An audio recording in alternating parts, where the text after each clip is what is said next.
I wanted to point out a problem with using LED style lamps for chandeliers. Sometimes they call these candelabra lamps, but it's this very thin E14 or E17, which refers to the millimeters wide that the base is. So if we look at them, they look pretty much the same. However, you'll notice that some of these, particularly this style, the neutral, which is this part here, because the bottom is power, and this is the neutral, it's all up here, it's all one piece. So when you go to screw this into a fixture, as I'll show you in a minute, this will make contact with the fixture depending on the style, whereas this won't. So this was a chandelier that I had in my gazebo, and as you can see,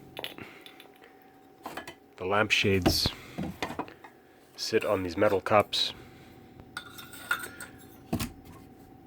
and it just sits on there like that.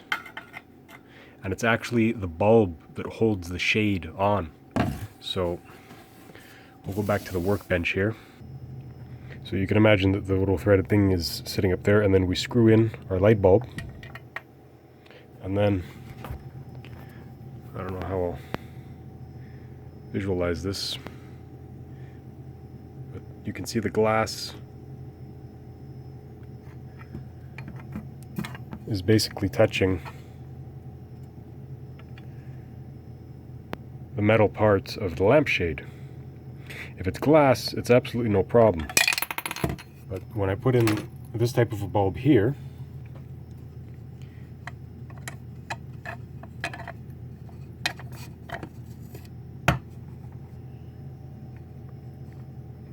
the metal was touching.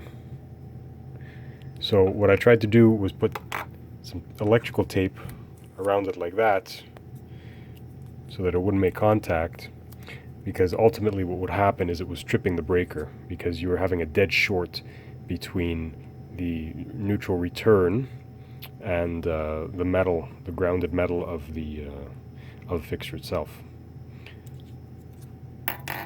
So when you're going to be installing these types of LED bulbs that go into some kind of a fixture, you need to make sure that the base of the bulb is not going to touch the metal. It's going to create a short.